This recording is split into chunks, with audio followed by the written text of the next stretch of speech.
You say algorithmic reading is, first of all, distanced from reading the canon, from close reading.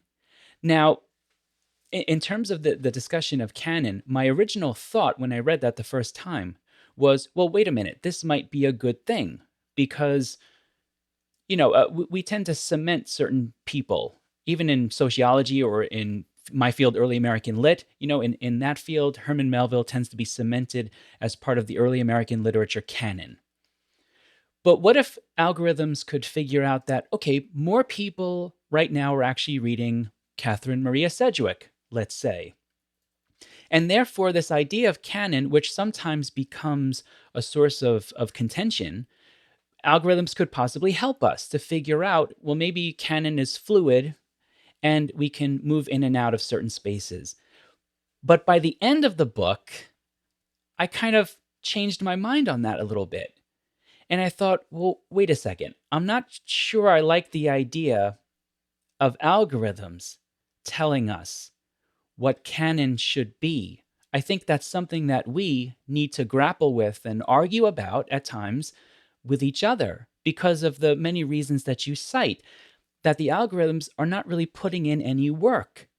And just as much as they read trends in our lives, they actually quietly create trends as well. They do. And so I'm not so sure that I like that idea anymore of them kind of dictating canon. Does that make sense? Oh, absolutely. It makes a lot of sense. And all this, there's also the attitude of sociology. All things have different sides. Nothing's really only positive or only negative. We will try to understand what's going on and try to find out a sort of trade-off or balance of positive and negative aspects. But on that, I really agree with you because I think, well, that's a positive aspect, and that's what Franco Moretti and the entire debate about distant reading highlight.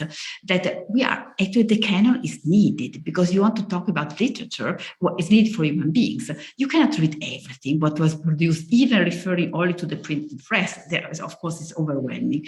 And so there are some things that, for reason that I'm not a literary scholar, but literary scholar study, some books or some text become a reference, and of course you can expand, it can be broader. It becomes a way to talk with one another because otherwise there would be no reference point to develop the conversation. Like as long as we have human beings reading, a canon more or less is needed. But of course, much gets. Well, we can still keep the canon, it can be useful, but as you rightly observe, there too much that gets out of the canon, which can be valuable or interesting for many, many reasons.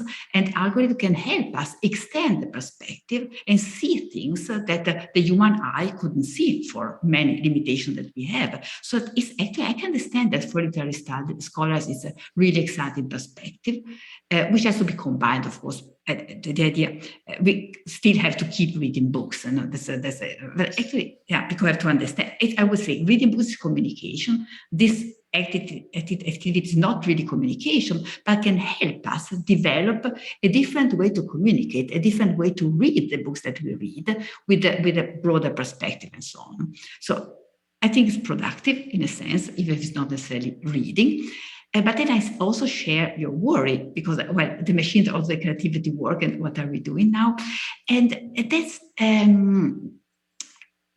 also that, of course, there's a risk, but not necessarily because what you know, the machines work and find patterns, and they find too many patterns.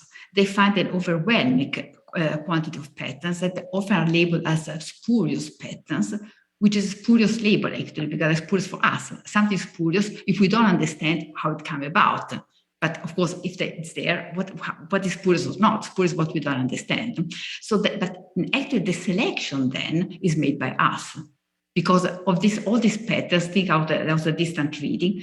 The ones that will be discussed, the one we have like a communicative existence, are the one that someone finds interesting for some reason, and the other one get lost.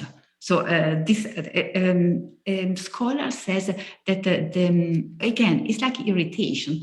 The algorithm makes proposals for the scholar, and then the scholar or the reader decides which proposals one selects, want to develop, and want to keep alive in the literal discourse. And that's not something that algorithm itself can decide.